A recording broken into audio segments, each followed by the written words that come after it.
Okay. Welcome everyone to another edition of COA Social Book Reads. On behalf of President Habib Khan and the Council, who are supporting this significant forum where authors, architects are invited more to kind of search for the scholastic dimension of the practice that enriches practice.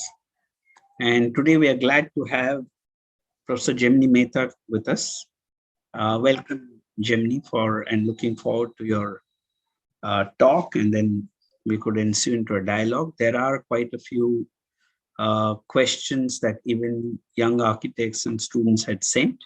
So we have kind of collated. The others would be posting on the YouTube, and we will kind of collate them as the dialogue moves. Yeah. The theme of the dialogue today is 50 years of Manthan. Professor Gemini Mehta is a practicing architect and an independent academic based in Baroda, India. He studied architecture at MS University, Baroda, graduating with Professor M.B. Dave Gold Medal at the university, and at the University of Pennsylvania with an honors in the studio taught by architect Louis Kahn.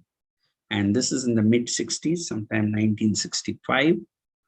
He went on to work in the offices of Louis Kahn and Michel and Giorgola in Philadelphia and New York before setting up his own practice in India in mid-70s, 1975.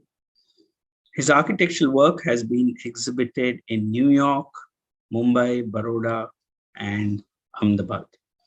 He contributes regularly to the ongoing discourse on architecture through articles and books published in India and abroad. In 2018, Professor Mehta won the JK Architect of the Year Award in the category of literary architecture. Professor Mehta's talk today will be largely around his scholarship, condensed in the several books that he has authored, and we hope to dialogue on the books and probably look at a certain trajectory of how post-colonial architecture in India has unfolded as well, while that's not the main focus. And the books, in a sense, have complemented Professor Mehta's practice and project. They're like two parallels that complement one another. So there have been 4 books have been published, 2 more awaiting publication, as well as a recent series of explorations on social media. And I would urge young architects, heads of schools to engage with the YouTube channel that Professor Mehta has set up with a series of dialogues. I think it is broadcast every Thursday, which I would request later Professor Mehta to share with us. But this has been like a parallel practice. This is an expression of Professor Mehta's belief that knowing and making, scholarship and skill, theory and practice constitute the essential binary of architecture. And I think the first YouTube post or the video which has been posted, in a sense, deals with these issues in more elaborate terms, in terms of what these binaries of theory and practice mean, with also its historic antecedents. So I would endorse or urge viewers today to also access the YouTube channel, which really has what we are going to dialogue in much greater depth being posted. Professor Mehta believes that every project or every discussion can trigger or open up new avenues for exploration in enriching both architecture as well as a sense of life in general. So do join us today to invite Professor Gemini Mehta to talk to us on 50 years of Manthan. Professor Mehta, please begin. Thank you, Nandan. I will start by giving you some sort of a general sense of what writing means to me. In addition to being a practicing architect, I have not built huge amount of built work, but whatever it is has been informed by a continuing search or research that you can, I would rather call it search only. And both that as well as the work has sort of both sides of the coin has fed each other. When you confront a situation while designing a building, an issue comes up that you have never really faced before or confronted before, and you want to know more about it. So you sort of go into details as to what it is and why is it that I want to understand that much more. That has led me to think about that issue in a much more theoretical or historical sense, opening up other ways of doing things. At the same time, while talking to a student in a school or a colleague, generally a point is made, somebody brings up an issue, a student is struggling with something and he raises a question that triggers an idea that one sort of sits home quietly and explores, and that leads to further investigation into what is behind that. We generally, when we do architecture, we sketch, we explore through sketches. When issues come up, I explore through writing. I start writing down, not because I know something, but because I want to know something by bringing it outside of me. Once it is written down, you can look at it objectively, you can interrogate what it is, and you can sort of take it further. So writing for me has been a search. And all these 6 books that I have, 4 published, 2 unpublished, each one of them has given birth to the next one. In the sense that while doing that book, something has come up which needs to be taken further and for which a route has to be found out. It sort of leads to another set of ideas. To give you an example, the book on Khan, which I was engaged in from 1970 to 75, it took us 5 years to do this book. We were confronted with 3 challenges. One, of course, was the very personal, very poetic and philosophical language of Khan himself, which was always,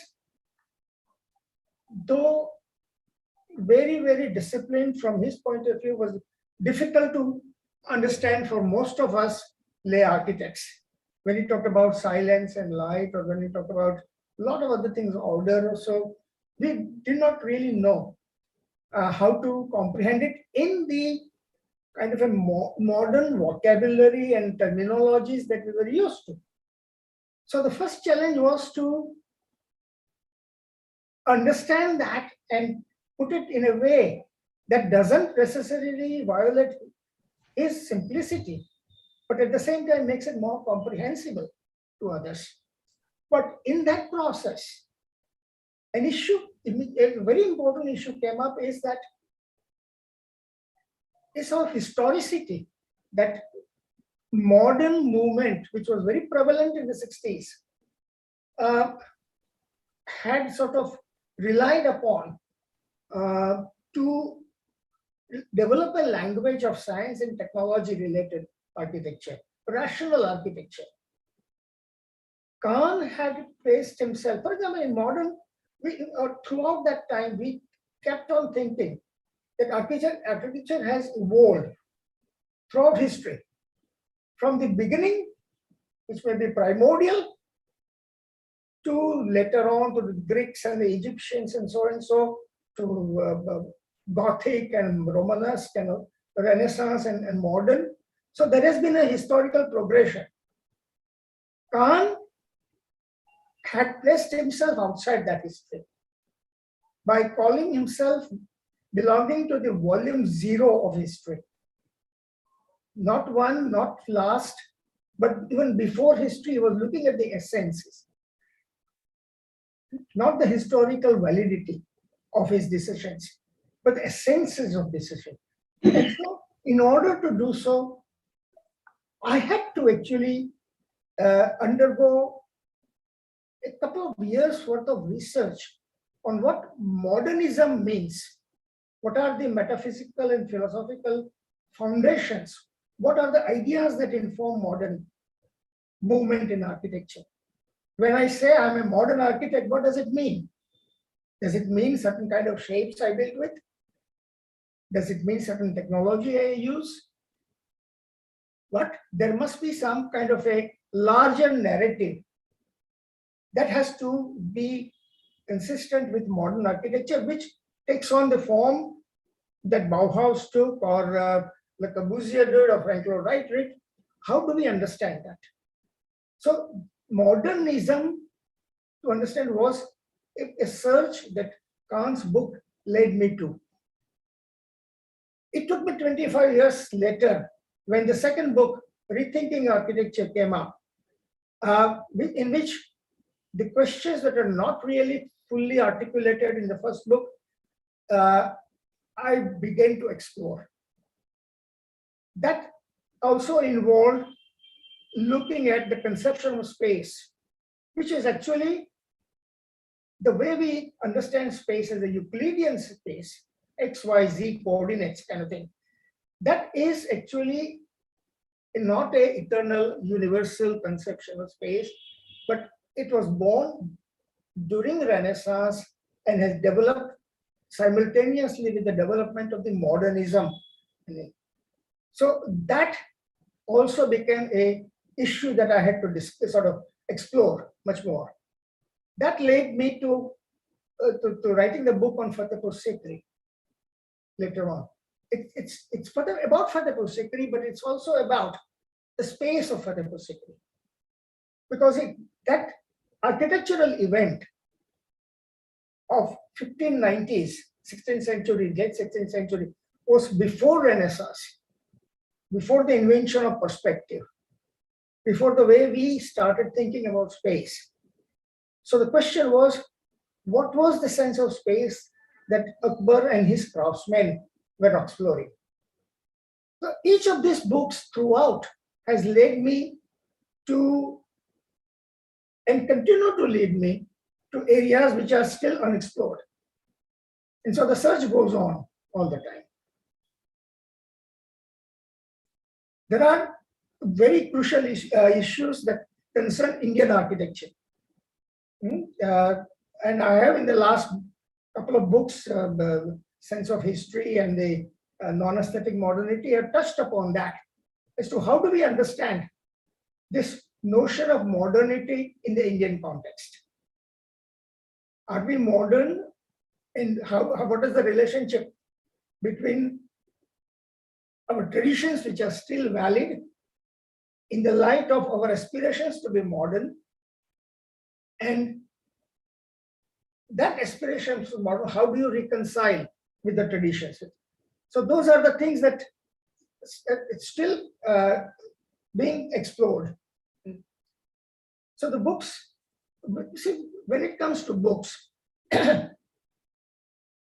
most of us, especially as architects, expect the books to have a lot of visual material, beautiful pictures of beautiful buildings, connected with or supplemented with some critical writing, some explanation, but not much. There are critical books.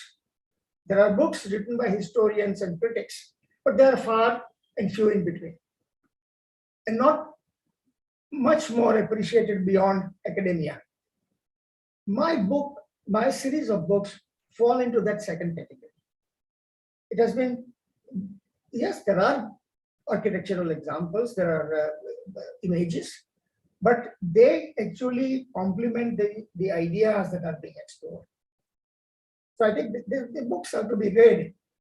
And I believe our education system should also be set up in such a way that students develop a habit of reading.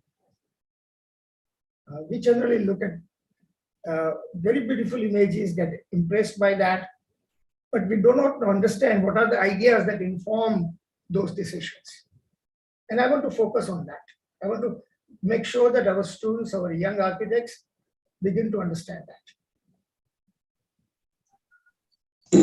Now, Professor Mehta, if we can go back to the 60s, well, maybe in the next 45 minutes, let's try to, because the books in a certain sense are also recording or stating a certain kind of shift that has happened from maybe the 60s to today, in various ways. And when you write about rethinking modernity, or let's say one says we need to rethink, it then naturally goes and refers back to the 50s and 60s, where we were not rethinking modernity, but we were thinking modernity. That there was a free nation, we had got our independence. The Prime Minister had invited Le Corbusier to plan and design Chandigarh at that time. IIM Louis Kahn was invited at that time. So there was a certain anticipation or promise of what this new way of thinking that we today call modern, or as opposed to, let's say, 2,000 or 3,000 years of tradition, which was there in a certain country. And then what happens is that there is a perceivable break of a certain kind, whether we acknowledge it or not. There was a certain break. It may have been in the nature of institutions, when you suddenly get Indian Institute of Management, or you get any of those institutions, the IITs that were created. So it was a certain promise of a new nation, in which the modern project or the idea of modern architecture took root in India in a certain way, and took root almost with state patronage. At one level, there was a state patronage to it. So when you say rethinking modernity, how does it enrich? Is it a change of direction and course? Is it that we missed out on something? What do we mean in specific terms? Because we have students now who are right from first year, third year, and fourth year who are also engaged in this dialogue. And I think if there can be a value where they can take it back into their studios, and the design studio would be great. So let's take it as if it's possible. If it's not possible in the dialogue, it doesn't matter. But if it is possible for a third year student or a fourth year student, now has a project that has been given to the student to maybe design the new Indian Institute of IIM that is being considered in one of these new cities,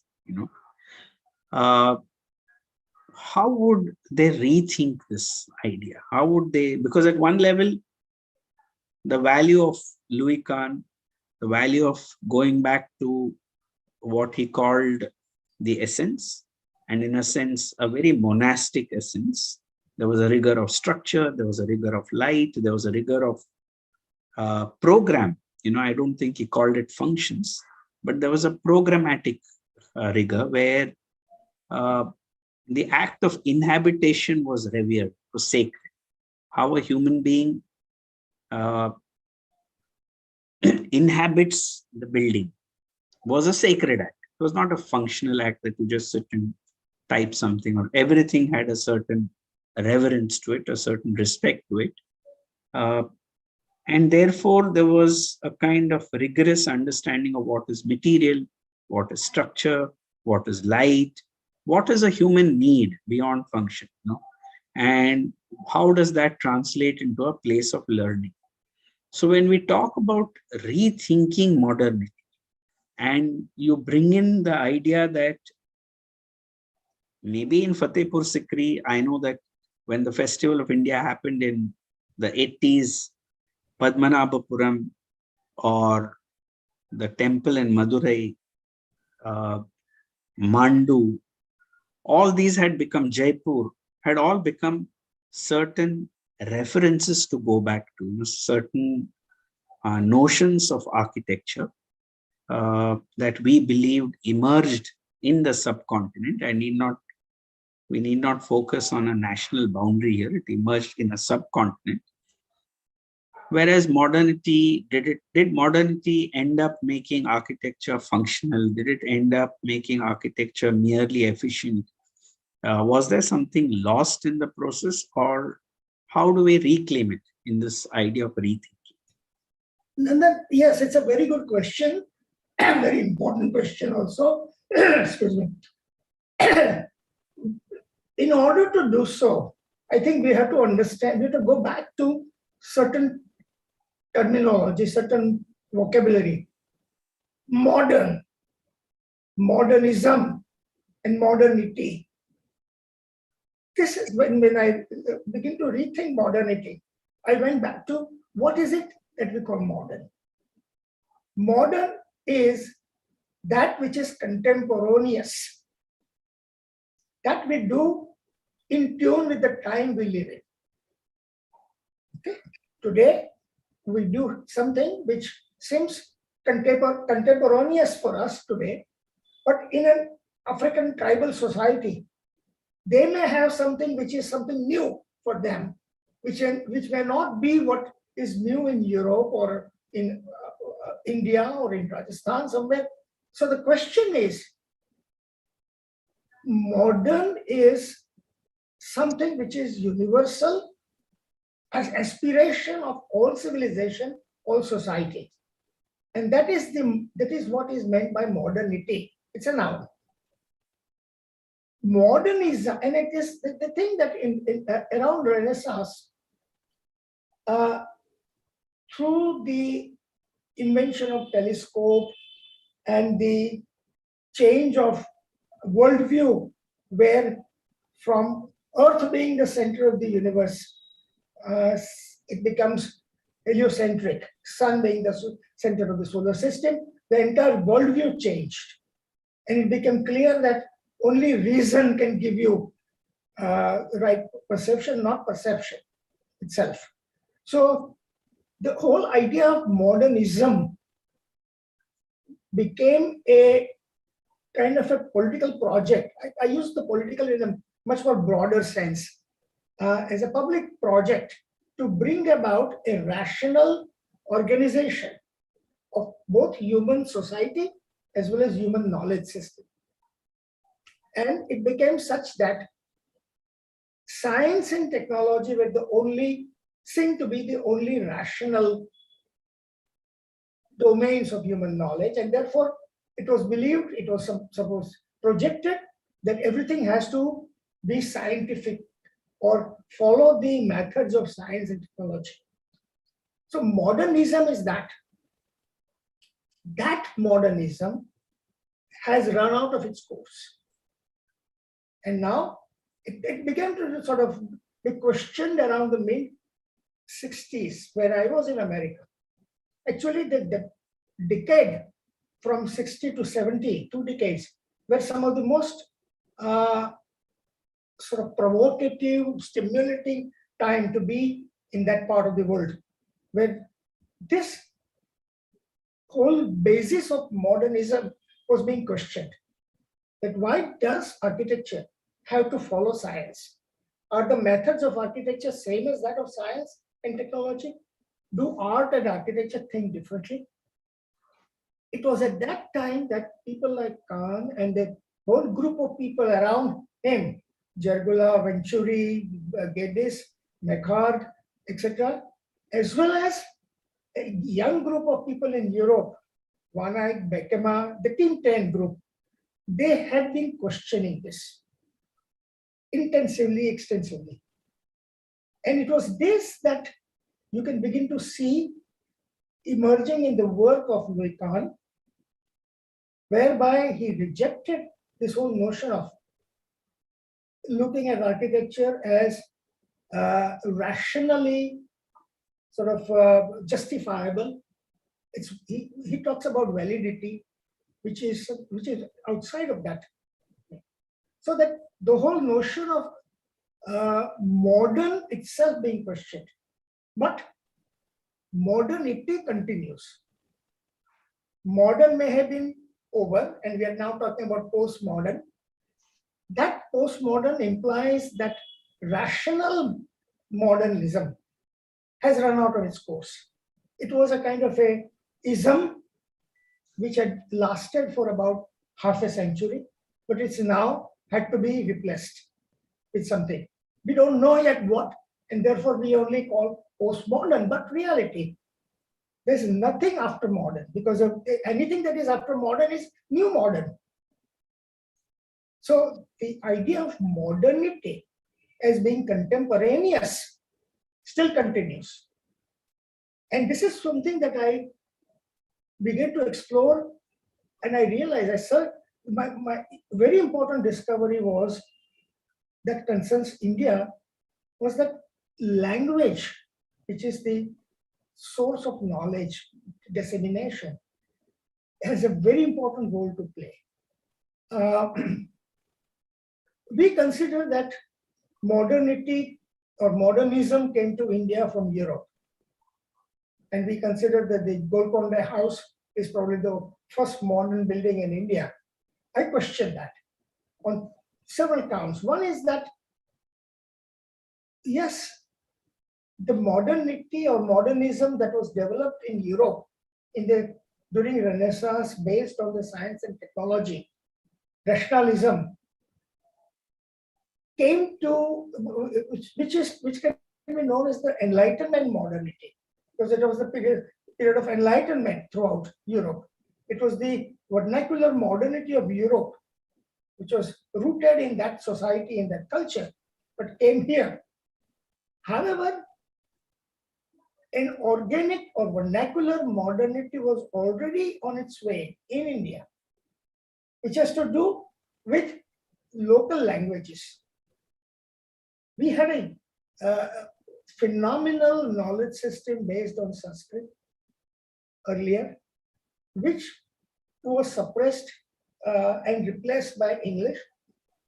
But Sanskrit itself was only used by very few people, elites, and so was English.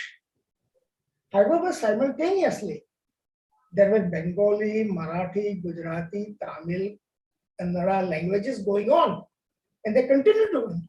And they had been in touch with a new wind that was coming in, especially in the coastal area. Excuse me. And they kept on changing, evolving, making new things. The Nalikattus of Kerala kept on being built. The wonderful Chettinad houses in Tamil Nadu continued to be built. The Havelis of Gujarat and Rajasthan continued to be built. So these were actually vernacular modern, because they were new. They had incorporated ideas that is coming in. And therefore, when you look at contemporary Indian architecture, and my sense of history books looks at it from independence onward, you realize that there are two parallel streams going on. One I call the way of Tagore, the other I way of Gandhi, in which the tradition, which are thousands of years old, have been sort of upgraded, made contemporaneous, and made modern, which is the way of Gandhi, while accepting the Enlightenment modernity that came from Europe has been accommodated with existing tradition. But the focus remains that of the international language of architecture. which I call the way of Tagore. And these are the things that I have explored much more in the series of lectures that are coming up. So there is a narrative. This way of looking at it, looking at through language, and what is the sort of interaction between tradition and the modern ideas, ideas that came from other part of the world and ideas that are rooted here, gives us a narrative to talk about Indian architecture, which has not yet been explored. And I look at the work of, say, Habib Rahman, Kanvinde, Charles Korea, Hasmukh Patel, several others, as well as Baker, Doshi, Raje. From what point of view? That how do you actually, is there a narrative to structure their work in terms of how they interacted or how they resolve the relationship between tradition and modernity? Sure, I think this is really opening up several other trajectories now. You know? The fact that, and then I think it's a provocation to go back and begin to assess the lessons of the past in a certain way, you know, because we've been, by and large, often in history, been comfortable compartmentalizing history in certain slots and not necessarily taking it to a point where the motivation or the causal reasons on how those elements came about, how those organizations came about, how that kind of an architecture came about is not, because we straight away move to giving them labels, giving them name, we call modern, we call it tradition. And sometimes in the act of giving the name, the content of what does it mean or what are its characteristics may be lost in the history book. And I'm just kind of provoking another question, because if one were to then re-examine, you know, because I will for a moment leave aside, I'll leave it for a later conversation at some point, because otherwise it will get so the part where Gandhiji or Tagore and all come in could be the substrate of the beginnings of a modern conception, you know, and that's something contemporary, something modern as really the substrate. And as you rightly stated, the Golconda probably becomes the first expression of a modern architecture that has been transposed from the European context, you know. And today the dialogue that is on across the world is the need to look at what is the architecture that was more appropriate for the subcontinent, more appropriate for a region, rather than borrowing architectures from from other regions. It's not that borrowing an architecture is right or wrong. We're not getting into that question right now.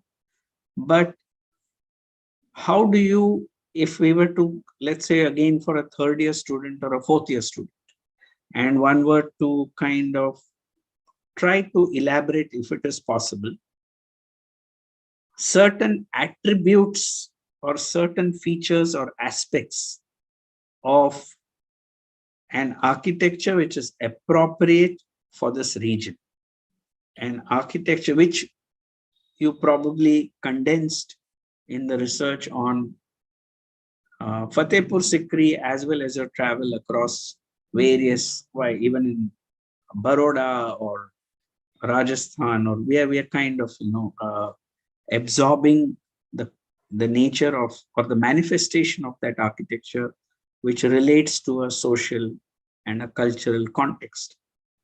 I think I Could think, look, I know you raised a very important issue. Uh, it is time we really look at Indian architecture from a different perspective. I think we need to rewrite the history of Indian architecture. Right now, it has been written by Ferguson, Minister Fletcher, etc., etc. They have taken the historical progression as the narrative. But for example, while researching Fatehpur Sikri, I found out that there are instances there which were truly, thoroughly modern at that time, which has never been explored.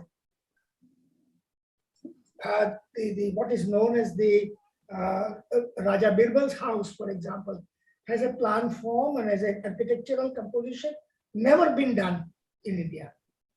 So it was a kind of a new way of looking at things. People must have looked at it and say, Maharaj Sahib ne kuch naya kiya hai. The same way in Jaipur, Hawa Mahal, the typology didn't exist. And there's a name for an architect attributing that design, plus Jantar Mantar itself. If you think about a scientific architecture, you can't find better than that. But it was something that is so new, people would have looked at it and say, Maharaj Sahib ne kuch naya kiya. So these were new, modern. Can we look back at our history and look at from that point of view as how architecture has evolved, whereby from a tradition which did not really give authorship to anybody, begin to give authorship, and that is where this is one of the markers of modernity, of being an author, attributing something to an author which thinks differently, which sort of changes a course of history from one direction to the other, and therefore brings in modernity. So Indian architecture has so many such examples, whereby you can actually begin to see that people have been experimenting and doing something new. And so from that point of view, and if people in the council are listening, I said there should be a project to rewrite the Indian history, get good scholars and commission writing of Indian history in a different way. I think we should do that. Because there has been instances whereby things have evolved. And as I said, the residential architecture, which we do not attribute to anybody, but there has been tremendous innovations going on in Tamil Nadu, in Kerala, in Gujarat, in Bengal. Bengal temple architecture also has evolved. The terracotta has images of British soldiers on temples, as much as Khajuraho has images of apsaras. So isn't that modern? Isn't that something new? Whereby the information and knowledge that has come from other sources have been incorporated into our architecture. So I think those are the kind of things that should provide a narrative to understand Indian architecture, even modern contemporary Indian architecture.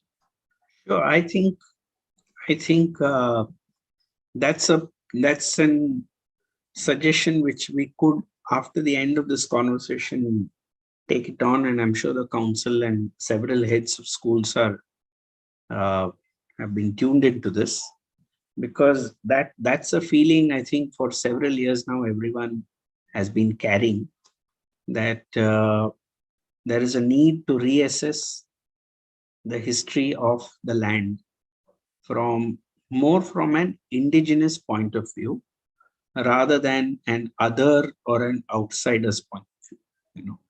And if we are going to relook at it from an indigenous point of view, then language will become one of the most important substrates of that conversation. We couldn't be all the time conversing in English and say, let us look at architecture. Or other countries of Europe And everywhere, people have a single language. You have French in France, Spanish in Spain, Italian in Italy, etc., etc. India is the only civilization where you have multiple languages. So you have a dual, two-layer knowledge system. One that was sort of explored in Sanskrit, the classical language, which got replaced by English, but the other was vernacular.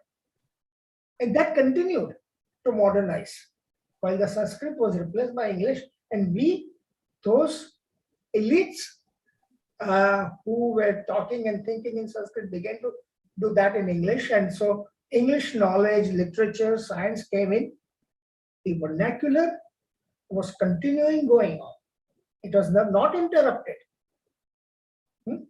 I don't subscribe to the idea that Macaulay changed the knowledge system in India, because there was a parallel knowledge system continuously going on.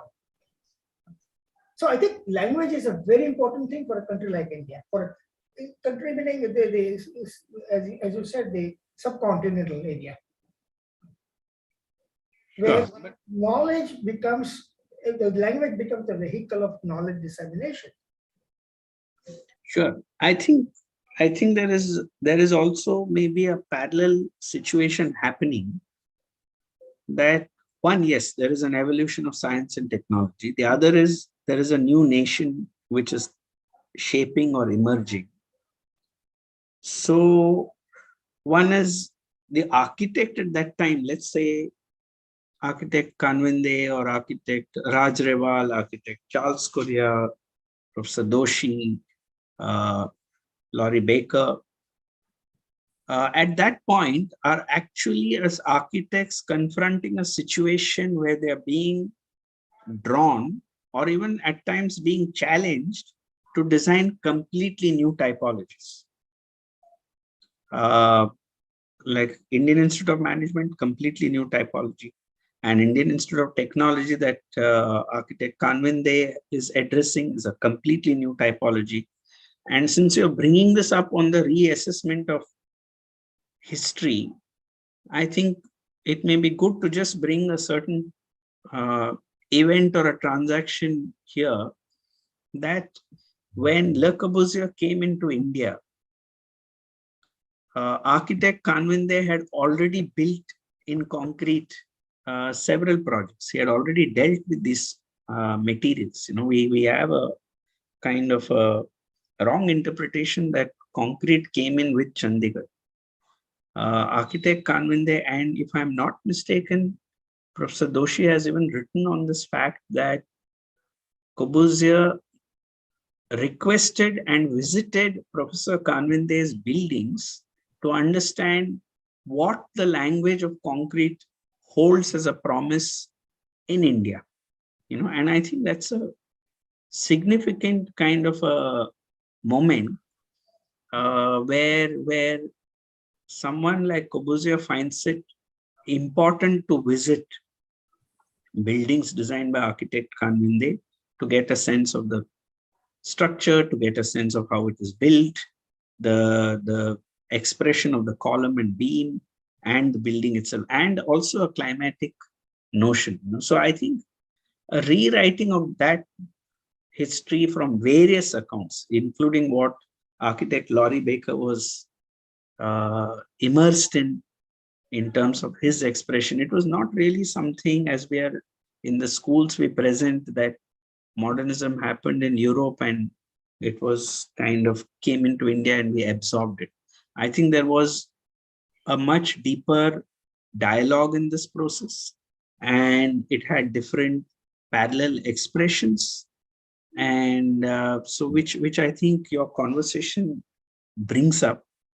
Let me come back to now the second part. So there was one part is this new nation, and we have the first generation of architects who are kind of dealing with this new nation. There was a lot of promise and a lot of energy with it, new typologies, and largely state-driven. But I recall a time in the early 90s. I had just graduated at that time, and I think that's the first time we officially met, early 90s. How 32 or 33 years have passed, I'm not able to uh, account for, but nonetheless, they've passed. I had just graduated, and you were at that time in New York. And if I recall, you had returned to India for a certain phase where there was the Rensselaer Polytechnic Institute, the New York School of Architecture, doing an India program, and which was kind of curated or formulated by you. And so I remember that because of your generosity to invite me to be one of the visiting faculty in that studio. That was my beginning point where Professor Varki had invited me. And in your own, if we go back to that phase, because that phase is the second inflection. I'm just stating certain points. I'm not going to stand by it. It's just to give. So if that was the point where India was going to let go of its socialist ideology. That was the point where across the globe, we found the internet had just come. So the internet had an impact on the way architecture is conjured. Way of life changed because then we had large software parks coming in for the first time, which had not been visualized. The nature of an architect's practice dramatically changed from hand drawings to AutoCAD and all these other kinds of forms of digital drawings. So there was tremendous change that was happening at that time when you returned from New York. You were in India, and so how would you see that shift between the 50s and 90s, where there was an architect? Because most of your books, I sense, and I'm now being a little provocative, I sense are urging the reader to say that there is a lot that has happened between the 60s and 90s, and we need to maybe revisit, and that's the kind of latent message I get in some of the books that you're writing. I'm not saying it's only 60s and 90s. It may be even the fact that we need to go back even further to understand the lessons of history. If the practice of architecture has to be more relevant in society today. It's not about style. It's not about modernism, postmodernism, deconstruction. I don't think we are getting into that. We're really looking at how does architecture become more relevant? How does what is designed respond to the needs of the society at that time? And in what way does it respond? How does it understand climate? How does it understand material? How does it understand just how communities live, and so I think that's so in the 90s, literally changed the way of life. Yeah, actually, the action point was, you're right, in the 60s or early 70s. And I remember I was in New York at the time when the students of architecture, both at Harvard and at Columbia, revolted. They actually occupied the campuses. I was teaching at Columbia, and I remember that the students were asking, and Giancarlo De Carlo has recorded this in a beautiful way. The students are asking for the purpose of their preparation. They're saying that what are we doing as an architect? What is the purpose of this training that you are giving us? It was also a reflection on the hollowness of that so-called modern movement in architecture, which has lost its social responsibilities, etc., etc. So yes, that was the time when world over a sudden shift occurred, and this is an event in the I think when it began in France in the school the Beaux-Arts, École de Beaux-Arts, and then it spread to America also. So it began in Europe, essentially. Everywhere, these architecture students began to question. And the seniors, the faculties and the older architects had to respond to that. Okay, that's one thing. Second, when we talked about Corbusier and Canvinde, and I think it's very important to understand that Canvinde comes from a school of thought, which is Bauhaus. He, as well as Habib Rahman, went to Bauhaus and brought Bauhaus here. I think Bauhaus has a greater influence on Indian architecture than Corbusier. Corbusier was highly personal, and except for a few people, were difficult to follow his language or way of doing it. But Bauhaus came and got rooted in India with the help of Canvinde and Rahman and others. And at the same time, Charles Correa also came from MIT, which was the same area, Harvard, MIT, kind of thing. So that they brought that aspect of modernism, the so-called international style, not international, but I think the Bauhaus was a little bigger than that. So that, but Canvinde has also recorded that soon enough, in about a couple of decades, he realized that Bauhaus was too constraining for him. He need to look at what Indian architecture is about, what is appropriate to India, not Indian architecture in a historical sense, but what is appropriate today for India. And so his architecture also had, from the early buildings, the Atira building, for example, to the IIT campus at Kanpur, there is a shift. That shift talks about, or clearly shows the internal churning that was going on in Canvinde's mind. And he was looking at the other direction. And that direction sort of took over later on from his dairy projects. I have dealt with this in my last book, Sense of History, and explored this shift itself.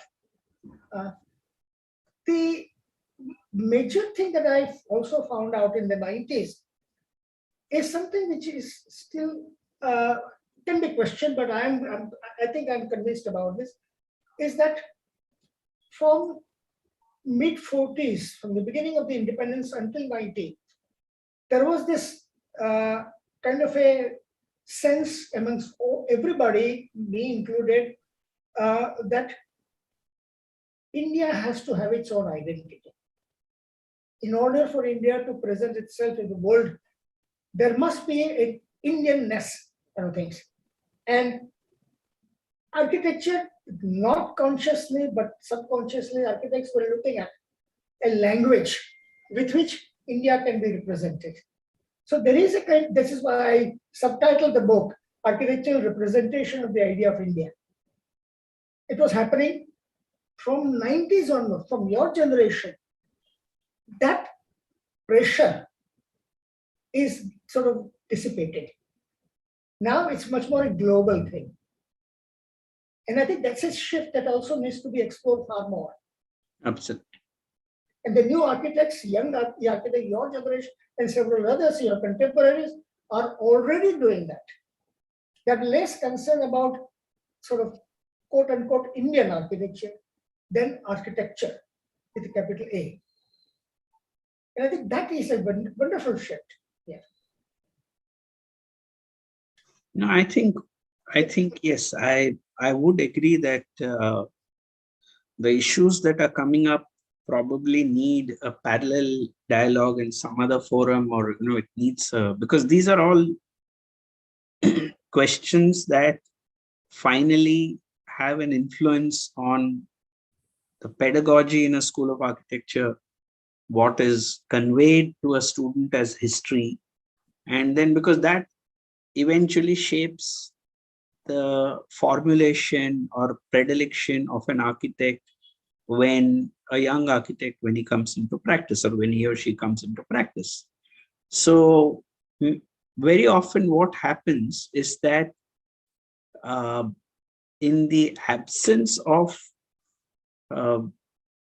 I would say this dual dialogue where one looks at drawings, one looks at plans, one is engaged in the act of construction, one is almost the manner in which architect Laurie Baker professed, that you know your material, you know what is to be constructed, you understand the climate, one understands the site, the programmatic needs, the aspirations of a client, and that in that context, in that reality, uh, discuss the scholastic.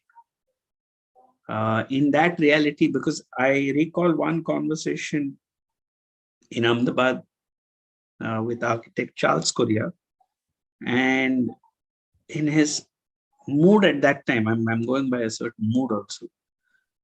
He may have shifted a thought later. There was a belief that uh, there is a slow and gradual tendency now that many of the architects in later years, in attempting a PhD or attempting higher, are moving more towards description, conversation, and language.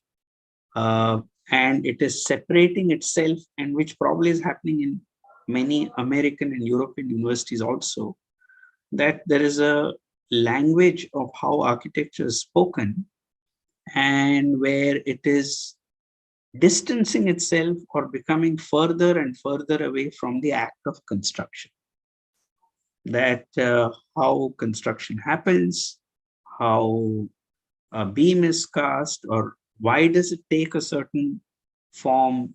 What is the validity of a structure when, let's say, Khan decided that this is the nature of that structure, this is the nature of that opening, or how were those decisions taken more from the act of making, the act of construction, because to Khan, so I'll come back to Khan more from another point of view, that he was, and since you have done the book on Khan, there was a feeling last year that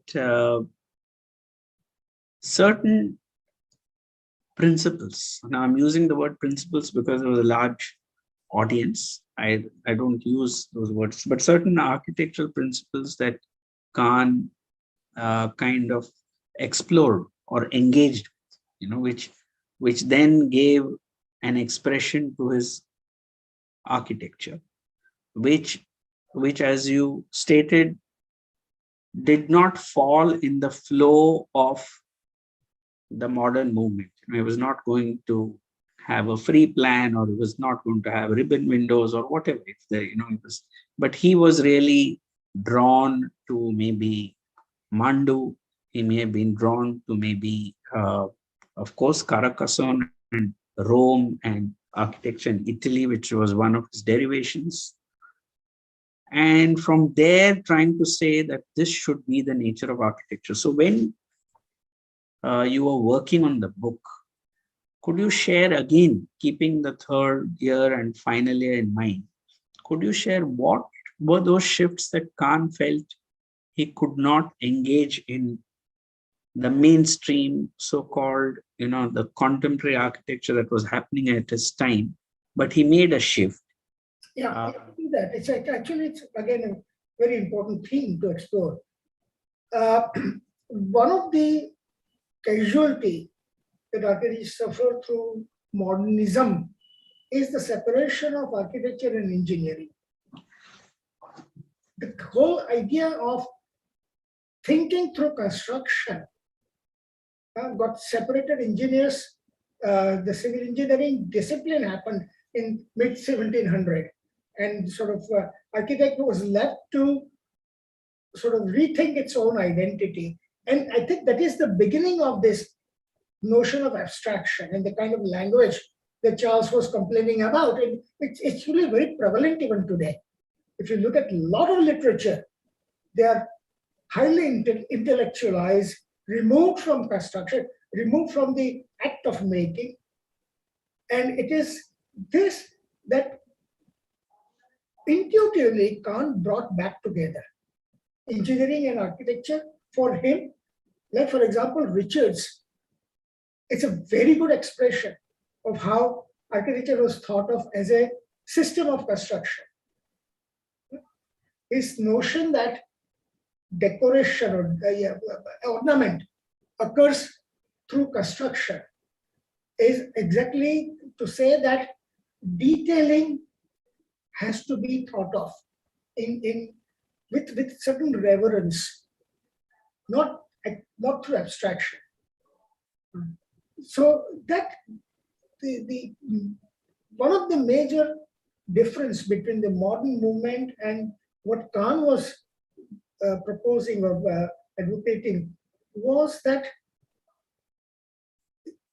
it is the construction that is the kind of a spine that holds the architecture together, and not structural engineering sort of thing that engineers are there to do.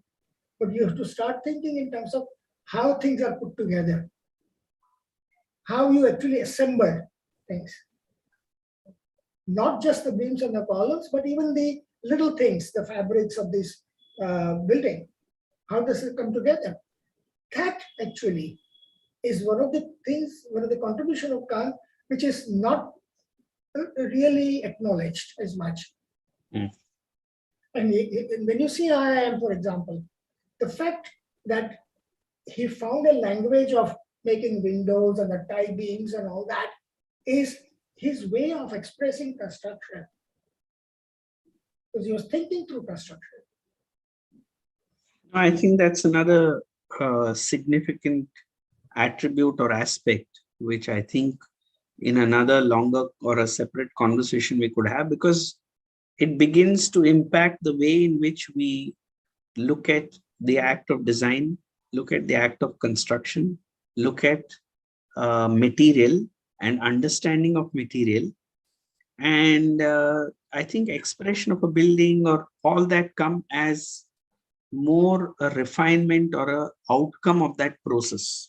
They don't come as a visual decision taken then fitted on. It's not a reverse. It is coming from an understanding of structure, understanding of the requirement of the program, the material in the region that is chosen. So I think that we could have because we've kind of run through an hour. So I was just trying to see that the last few, there are a few questions which have come from the audience as well.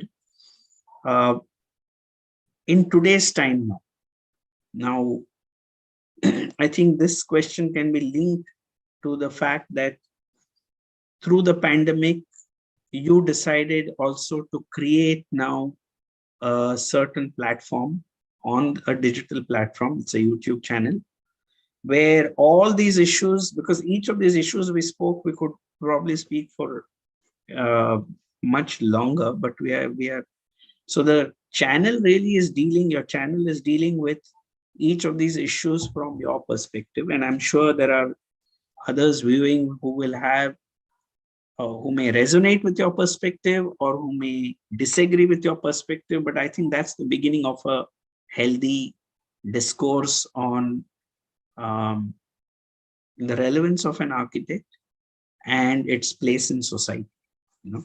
So to that extent, we are grateful that enormous investment of time, experience, and content has been kind of condensed to create this YouTube channel. So could you speak about what do you think or how it can kind of complement the schools of architecture, the different studios that are there, in the kind of conversation or content that you have planned for the channel, alongside the books? And it could probably then enrich the studio, it could enrich a discussion on history, it could enrich a discussion on construction or Kant. Could you please share that?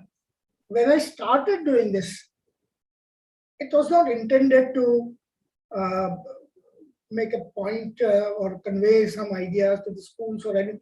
For me, it was a simple question of uh, bringing my ideas to as wide an audience as possible, not because I think I had the right answer for the questions that we all are struggling with, but once it is out in the open, others can think about it, they can accept, reject, modify, take it further, and a dialogue could begin. I think one of the things which was at the back of my mind, and I've been talking about it in the school, you may remember it also, is that we have very little critical culture in India. In our education also, the way to look at things critically, that is not as a negative thing, but critically to the distance. Think about it, explore it. That somehow is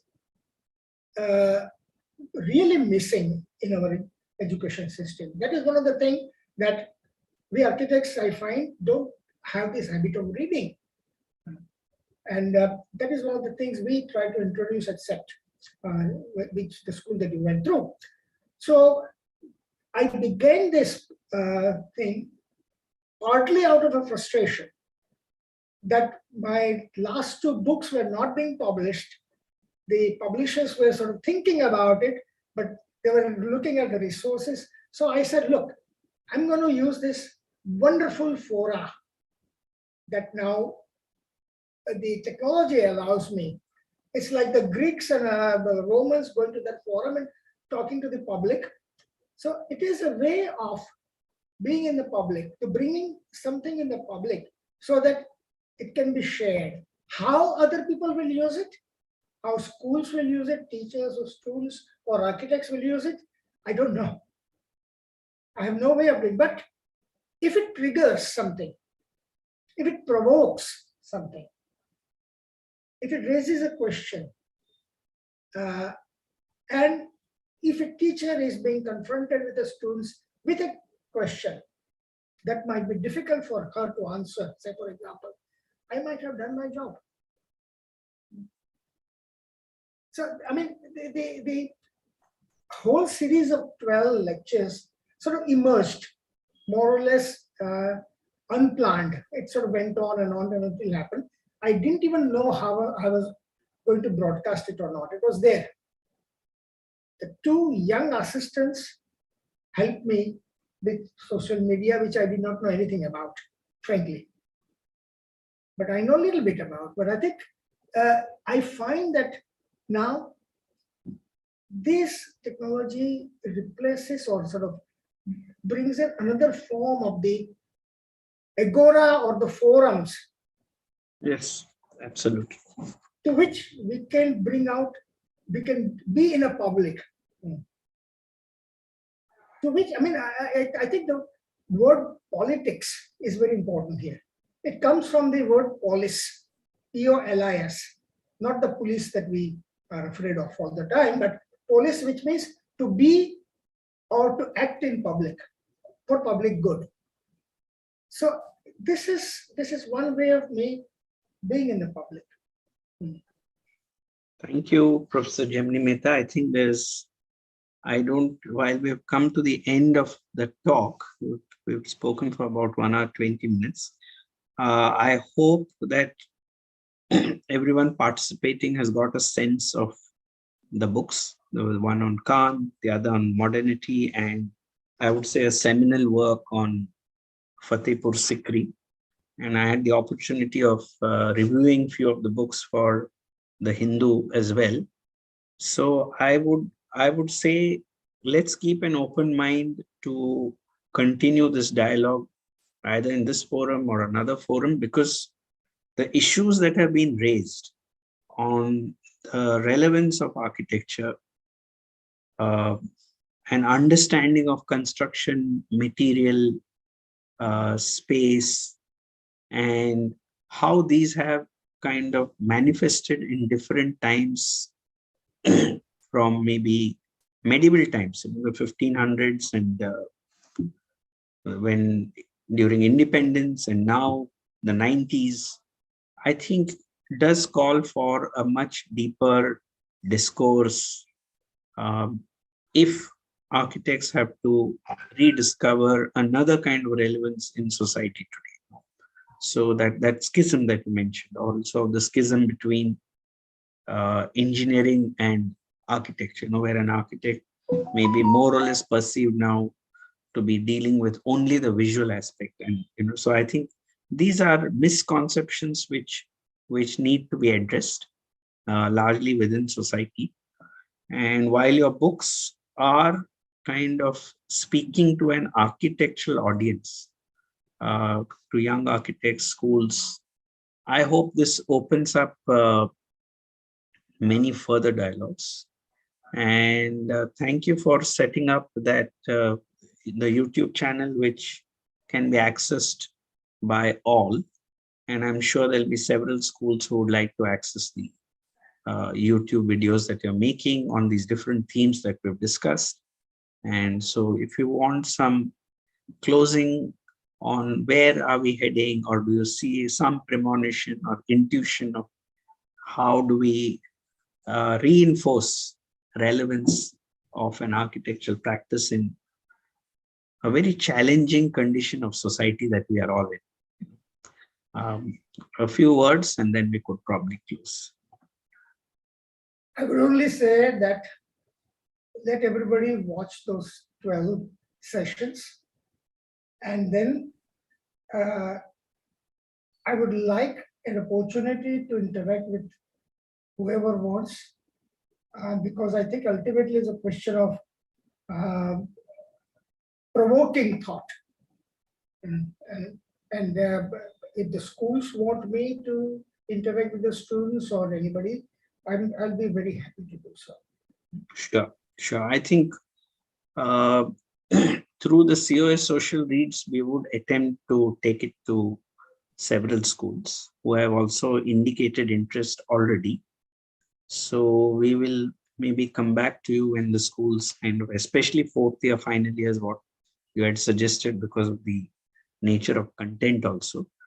So I think through COS social reads forum, when schools take it up at dissertation level or thesis level, the schools will come back to you. We've spoken to a few heads. So thank you, Gemini, and it was wonderful discussing and provoking this whole idea of critical thinking that actually enriches the act of construction. It's not about a parallel academia or a conversation, but that it has to bring back and come back and refer to the act of construction, and that the two are actually binaries of the same body. They're not, I think in an earlier lecture, you spoke about the risk of separating mind and body. And I think that's what often happens, that theory starts running a parallel story and construction runs a parallel story. And there's not necessarily a meaningful conversation between the two. And what is being discussed here is that there is a need for conversation, and maybe in the next one, if it can be with a few images and slides, not because it's only fascinating, but in one of your lectures, I recall, I think in the discussion on Hannah Arendt, you were actually discussing that when she talks about the need to express, the need to convey, the need to discuss or dialogue like this, we are necessarily moving into public space, or we are moving into a collective. Yeah, it's not some dialogue or discussion where we are sitting in our rooms and speaking to ourselves, which is what this is. But the the digital forum allows us to engage with public space, and that need to engage with public space for an architect needs to be accompanied with images. I think that's what you had also stated, that we could look at some point in time, because your own lecture series otherwise generally carries a whole range of images, but because this is a dialogue, it wouldn't have been easy to relate images and flow with the dialogue. But I think the need to go back to images, go back to drawings, go back to representation, go back to construction details, go back to materials chosen. And if we can kind of open that at some later time, we would look forward to it. I will. Thank you. So thank you, Jimny. And on behalf of the Council and COS Social Reads, thank you again, Jimny, for that wonderful conversation. And I thank all our viewers also. Good night. Thank Good you. night.